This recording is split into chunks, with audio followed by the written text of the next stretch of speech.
Mohamed Ibrahim of the Detroit Lions suffered a very scary right hip injury today where essentially he was hit direct on from a defender and it essentially required him to be carted off of the field. After the game, head coach Dan Campbell was asked about Ibrahim's condition and he essentially said that he was currently having surgery at a Baltimore hospital and he's due to spend the night.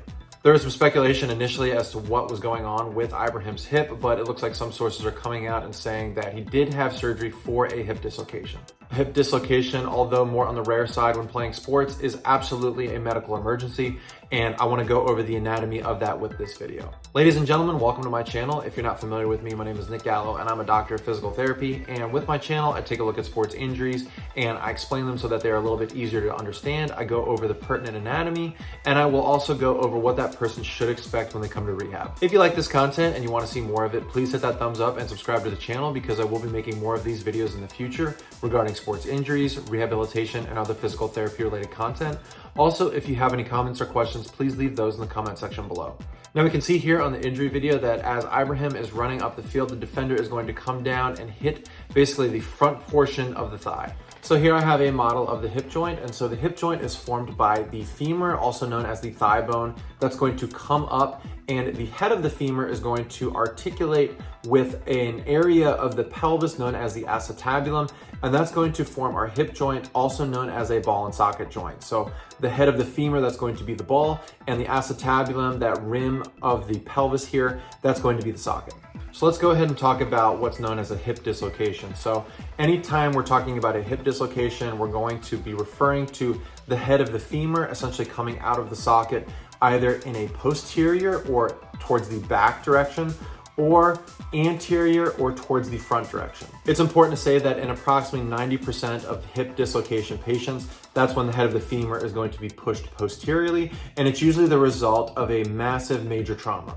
Most often, we will see these posterior hip dislocations in car accidents where somebody is sitting and that knee is going to hit the dashboard. That's going to push the femur posteriorly. It can also happen in falls, such as on industrial sites and things along those lines. But in rare cases, it can also happen in a collision while playing contact sports. And that's along the lines of what we would see in this injury video. So as Ibrahim is running up the field, the defender is coming in and hitting the front of the thigh, which is going to push the head of the femur posteriorly.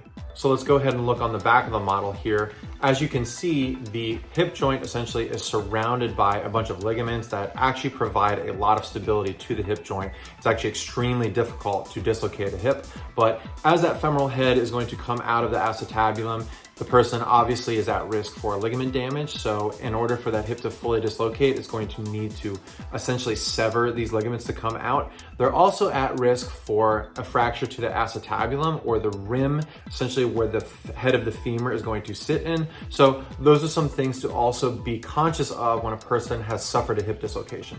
Now let's go over why this is absolutely a medical emergency. So in this case, it's important to really understand that there is a lot of vasculature at the femoral head, and you actually have one artery that goes directly to the femoral head. So anytime a person's hip or femoral head is going to come out of the socket, they are at risk for severing this blood supply. Anytime a bone or a structure is going to lose blood supply, they're at risk for a condition known as avascular necrosis. So avascular meaning no vascular, and necrosis essentially meaning death of the tissue. So in this case, this is absolutely one of the main concerns in Ibrahim's case.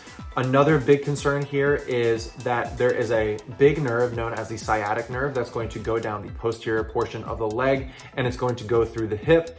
As that femoral head is essentially pushed posteriorly in this case, that is also at risk for any sort of nerve damage. But it's important to say that in a posterior hip dislocation, only about 10% of patients are going to have some sort of sciatic nerve injury, but it's absolutely something on the radar. Let's go over the goal of the surgery that essentially would happen in Ibrahim's case. So basically, after a hip dislocation, if it is accompanied by any sort of other fractures, that's when surgical intervention is absolutely necessary.